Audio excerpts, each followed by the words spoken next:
ಶುರುವಾಗಿರಲಿ.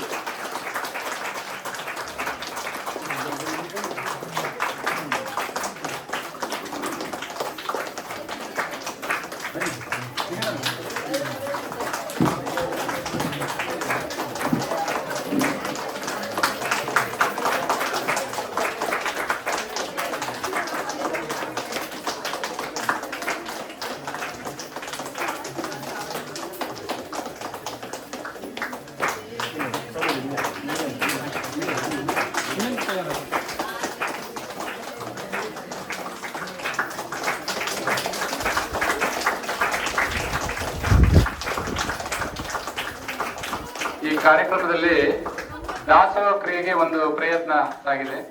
ಪ್ರತಿ ತಿಂಗಳಲ್ಲೂ ಕೂಡ 5 ಮಂದಿ ದಾಸೋಹಕ್ಕೆ ದಾನ ನೀಡ್ತಾರೆ. ಅದರಲ್ಲಿ 5 ಕುಟುಂಬಗಳಿದೆ.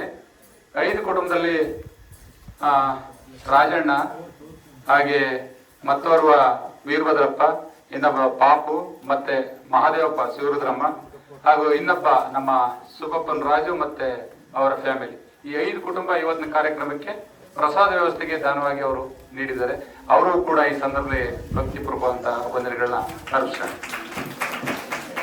ಅದೇ ತರ ಈ ಕಾರ್ಯಕ್ರಮಕ್ಕೆ ನಮಗೆ ಮುಖ್ಯ ಅತಿಥಿಗಳಾಗಿ, ಇವತ್ತಿನ ಮುಖ್ಯ ಅತಿಥಿಗಿಂತ 7 ದಿನ ಮಾಡಿದಂತ ಕಾರ್ಯಕ್ರಮಕ್ಕೆ ಜಗಮಗವಾಗಿ ಬೆಳೆಸಿದಂತ ಪವರ್ಶಿಪ್ ನ ಅಂದ್ರೆ ಕರೆಂಟ್ ನ ಒದಗಿಸಿದಂತ ನಮ್ಮ ಎಕ್ಸಿಕ್ಯೂಟಿವ್ ಪುಟ್ಸವೇಸರು ಕೂಡ ಈ ಕಾರ್ಯಕ್ರಮಕ್ಕೆ ಬಂದು ವೇಷಭೂಷಣದಲ್ಲಿ ಏನಾರ ಭಸ್ಮ ಹಾಕಿದ್ರೆ ಬಸವಣ್ಣ ತರನೇ ಕಾಣ್ತಾರೆ.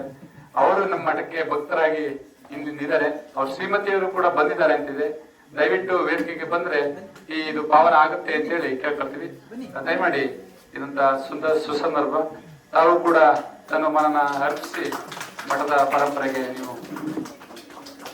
ಹೊಂದಾಣಿಕೆ ಆಗ್ಬೇಕು ಅಂತೇಳಿ ಈ ಸಂದರ್ಭ ಅವ್ರನ್ನ ಭಕ್ತಿಪೂರ್ವಕವಾದಂತ ಪೂಜೆಯವನ್ನ ಗೌರವಿಸಬೇಕು ಅಂತ ಈ ಸಂದರ್ಭದಲ್ಲಿ ಕೇಳ್ಕೊಳ್ತೇವೆ.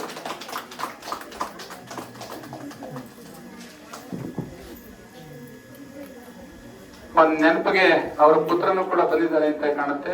ಒಂದು ಫೋಟೋ ಸೆಷನ್ಗೆ ಇದ್ರೆ ಇಲ್ಲೂ ಕೂಡ ಅವ್ರು ಚೆನ್ನಾಗಿರುತ್ತೆ. ಇದೊಂದು ಮೆಮೊರಮ್, ಯಾವಾಗ್ಲೂ ಇತಿಹಾಸವಾಗಿರುವಂತ ದಿನ.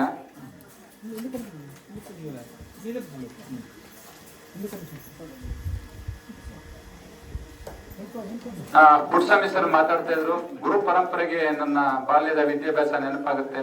ಇಂಥ ನುಡಿ ನಮನಗಳಲ್ಲಿ ನಾವೆಲ್ಲರೂ ಕೂಡ ಯಶಸ್ವಿಯಾಗಿ ಸಾಕ್ಬೇಕು.